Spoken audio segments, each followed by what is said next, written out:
Jeg kjenner at jeg trenger å grine. Jeg har et skikkelig mental breakdown. Det er mindre enn 48 timer til jeg skal være flyttet ut herfra. Til jeg er på flyet, på vei hjem. Jeg har faktisk ikke vært hjemme på et halvt år, og det er litt sånn sykt. Jeg har aldri vært så lenge borte hjemmefra. Jeg får hjem annenhver måned cirka i de 3 årene hvor jeg har bodd borte. Det kjennes så rart ut, for jeg flytter på en måte ikke til noe. Alt jeg skal er bare midlertidig, og alt er så usikkert. Jeg skal være hjemme i et par uker, og jeg skal ha bestevenninna mi der i en uke. Jeg vet liksom så lite om fremtiden min, og når jeg har tid til å se folk igjen. Det kjennes så rart at jeg nå er blitt så glad i folk, og at jeg på en måte allerede savner alle sammen. Jeg vet ikke når jeg skal se dem igjen. 48 timer. Mindre enn det.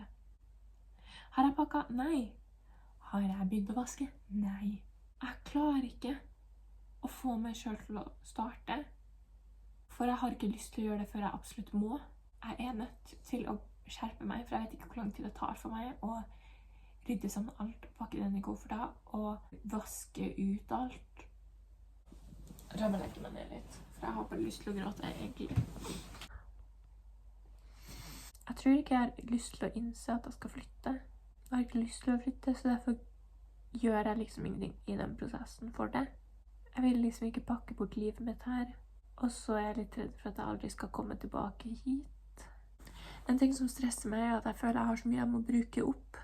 Så en ting som snart er tomt, men ikke tomt enda. Jeg kan liksom ikke bruke en 1/3 sjampoflaske på 2 dager. Og jeg kan ikke spise opp all maten jeg har i huset her, for da sprekker. Og hvor mange ganger i løpet av livet skal ikke jeg flytte? Når jeg har planer om å flytte flere ganger, og jeg har kjempelyst til å bo overalt. Jeg må jo pakke ut og inn av en koffert resten av livet mitt, egentlig. It's time. 22:17. En av venninna mi vil ha jentekveld i morgen. Og så en annen venninne var sånn, hva skal du i morgen da? Nå har jeg forpliktet meg til 2 sosiale sammenkomster. En pakke, rydde ut av huset. Jeg har jo formiddagen på tirsdag, men den kan ikke jeg tenke at eksisterer, for da kommer ikke jeg til å gjøre noe. Og jeg vet ikke hva jeg skal gjøre, jeg vet ikke hvor jeg skal starte en gang. Og så har jeg 2 store kofferter fra Europris. Jeg vet ikke om de har nok plass til alt det her. Altså, nå er ikke jeg på liksom maks ting som jeg noen gang har hatt her. For eksempel dyne og puta. Jeg tror når jeg møtte en fyr som skulle kjøre til Alta. Jeg betalte han 400 kroner for at han skulle kjøre tingene mine opp. Scam, spør du meg. Så satt et par sko på film, som jeg skal gå og sette i posten. Det er de her. Denne bagen synes jeg er på størrelse med håndbagasjen her. Men jeg tror ikke at den faktisk er det.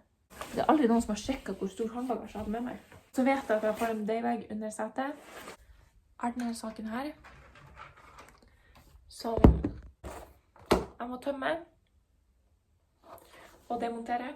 Og så føler jeg det veldig mye jeg må kaste. Ja, ting er egentlig oppbrukt. Hvor stor plass tar den her? Hvor mye veier den? Absolutt ingenting. Så da kan jeg ta den med. Jeg lager en liten boks enn så lenge. Med ting som jeg egentlig bør kaste. Sminke som jeg ikke tar vare på nå, kommer jeg jo ikke til å bruke på sikkert et år uansett. Absolutt ingen behov for å ta vare på det. Men jeg har behov for å ta vare på alt. Men jeg blir så lei meg. Jeg vil ikke. Jeg har faktisk ikke lyst til å pakke. Jeg tror jeg har litt sånn problemer ellers. Kanskje det minner meg om mine traumatiske opplevelser som 5-åring da familien flyttet. Jeg vet at jeg mistet ting på liksom den flytteopplevelsen. Jeg tenkte sikkert i et år på en sånn kurv til, altså, jeg hadde noen sånn Barbie-dukker, som pikniksett, men så mistet vi liksom den kurven.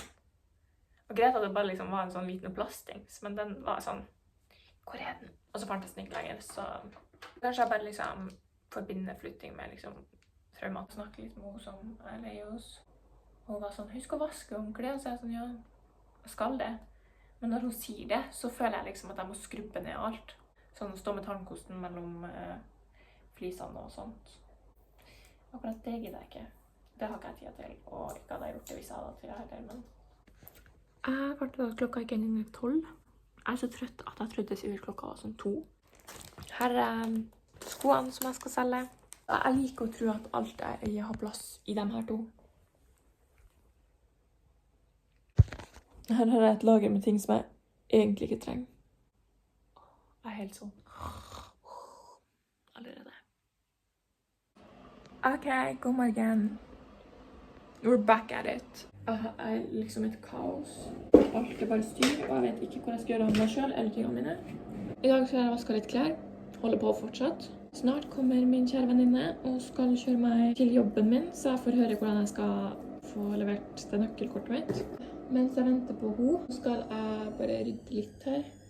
Planen er egentlig at jeg tar alt oppe fra ned hit, sånn at jeg liksom ser alle tingene mine, og er sånn, oi, shit! Hvor mye er det ikke jeg eier? Sånn. Hvem lar meg eie så mye klær? Det er jo klart at jeg har et shoppingproblem. Nesten alt er brukt uansett, så det er sånn, jeg legger ikke planeten. Og det er liksom min unnskyldning til å eie mer klær enn det jeg noen gang kan gå med. Girl! Jeg tror jeg har et lite problem. Det er veldig, veldig, veldig lett å kunne kvitte seg med klær, så jeg kan bare liksom stappe det i en sekk og hive det til Fretex, og så har jeg liksom ingenting å pakke lenger. Det er ingenting av det her som jeg ikke har lyst til å ha lenger. Jeg kastet faktisk en tights, som jeg har sikkert i 2 år hatt et hull i, men jeg har vært sånn, men ingen ser det hullet, så det går bra.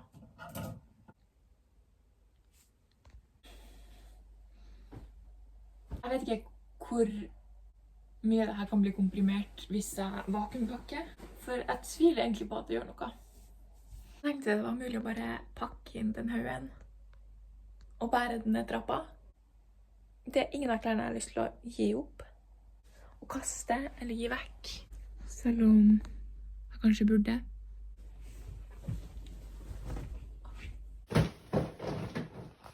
Ok. Snuppa jeg tilbake etter å ha vært med venninna mi en par timer. Nå har jeg alt her nede. Og da er jeg sånn, ok. Da var det ikke så mye å ta tak i, men det var jo likevel ganske så mye. Jeg har litt på kjøkkenet, men det er sånne ting som jeg enten bare, jeg vet ikke, kaster i søpla. Hadde jeg ikke hatt venner, så hadde jo det her gått effektivt, men jeg skal si dessverre så har jeg, men det er jo veldig bra. Så er det matskapet mitt. Det er ting jeg egentlig ikke vet om jeg trenger å få med meg. Og så er det sånn, men jeg kan liksom ikke... Det er jo vondt i sjela mi å skulle kaste så mye mat.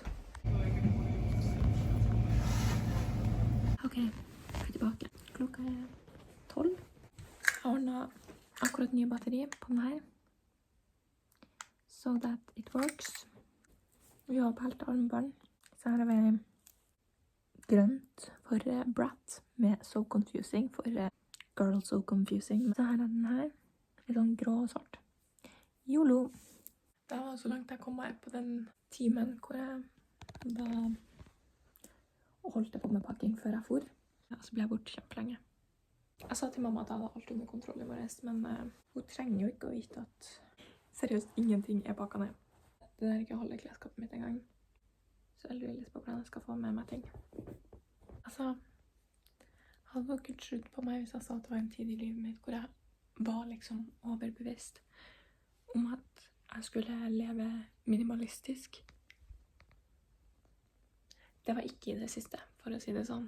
Det var noen år siden, og jeg var ikke minimalist da heller, men det er sånn, jeg ble litt sånn sykt stresset hver gang jeg så at jeg hadde ting. Her er kofferten. Her er den andre, hvor jeg hadde den haugen, liksom opp dit. Her er 2 sånne vakuumposer, som jeg tenker å ha til dyna og puta og sånn her. Så bare. Og jeg har håndbagasje. Så nå er jeg sånn, jeg er litt for sikker på at det går nå. Og det gjør at jeg har lyst til å være sånn, ok, natta nå, det går fort å fikse det i morgen tidlig, men jeg vet at det ikke gjør det. Det er tidlig på morgenen, klokka er ikke 9 engang. Altså, jeg hadde på alarm før 5:30. Og så bare var jeg sånn, nei, litt til. Så jeg har sikkert pakket siden sånn 7-tida. Altså, jeg pakket en koffert. Den veier sånn 24 kilo, så ikke helt bra. Og resten av pakkingen min går ganske ok. Jeg fant ut at vakuumposene, de funker. Jeg er på vei til Coop-en. Og så skal jeg kjøpe sånn eske til å sende med posten.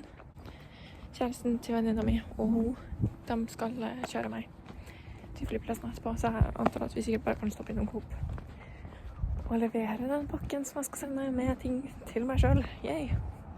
Og jeg har ikke lyst, for jeg føler det er så bortkastet penger, men samtidig, jeg tror at hvis jeg kommer på flyplassen med liksom kofferter som veier alt for mye, så kommer det til å være dyrt. Det er liksom ikke mange timer igjen. Men jeg føler alltid at jeg har så god tid. Kanskje en liten statusoppdatering her. Kjøkkenet er litt rot. Skapet. Jeg vet ikke hva som skjer der. Kofferten der er ferdigpakket, men den er 24 kilo, minst. I hodet mitt så er jeg sånn, det her er jo bare småtterier, så jeg kan bare samle det sammen, og så har det pass oppi liksom litt. Men her er det bare hevet ting oppi. Vakuumposen blir jo liksom et sånt tårn oppe der. Og det går ikke. Så jeg må gjøre det på nytt. Og så er det bare masse dildal her. Og det er det jeg tenker å takle nå. Er noen ting som bør kastes. Og så vil jeg liksom ikke. Jeg tror jeg må skjøte meg litt når jeg kommer til å kjøpe ting. Men jeg kjøper jo ingenting uansett. Altså, når jeg er inne i min sånn faktisk greie med å gjøre det her, så går det faktisk ganske ok.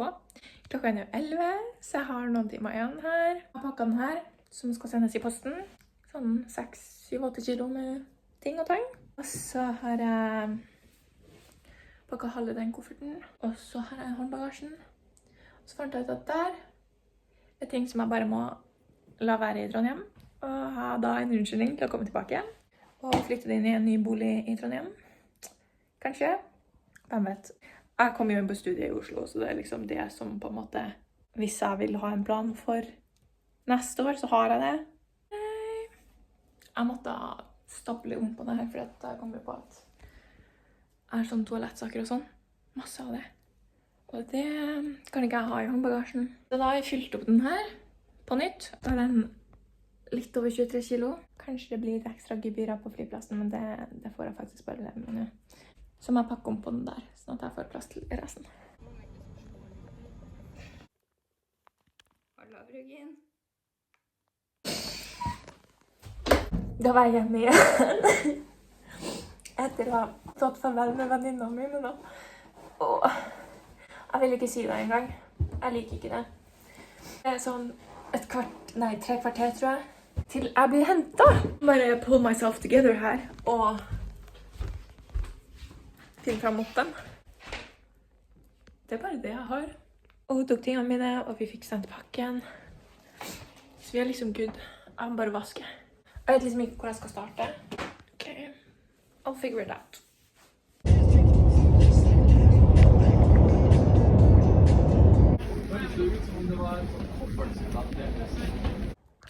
Okay, Doki, I'm back home. It's beautiful here. Look at my shoes, I missed them. I just got home with all my things. And I need to pack out everything, and that's gonna be horrible. Jeg vil egentlig ikke åpne kofferten før i morgen, men jeg mangler toalettsaker. Jeg har så litt lyst til å pakke ut. Jeg bare...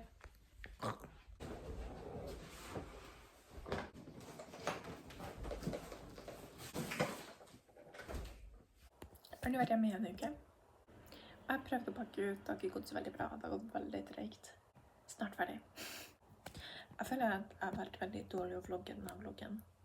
Og i hvert fall på slutten, da alt bare skjer på en gang. Men det ble litt sånn, jeg hadde en time på meg å vaske. Men det ble liksom rent nok. Til mitt forsvar tror jeg ikke det var så veldig rent da jeg flyttet inn heller. Jeg tror 3 ganger i løpet av videoen så har jeg sagt at ja, kofferten veier mellom sånn 22 og 24 kilo. Jeg endte opp med en koffert på 30 kilo. Så da måtte jeg betale 600 kroner på flyplassen. Når jeg egentlig bare kunne betalt under 200 for å få sendt det i posten. Hvis jeg bare hadde kjøpt den til eske. Jeg tror ikke det var mer jeg skulle si akkurat nå. Jeg vil bare bli ferdig med denne videoen og få den ut til mine største fans som liker å se på meg. Takk for at dere så på. Vi ses snart igjen.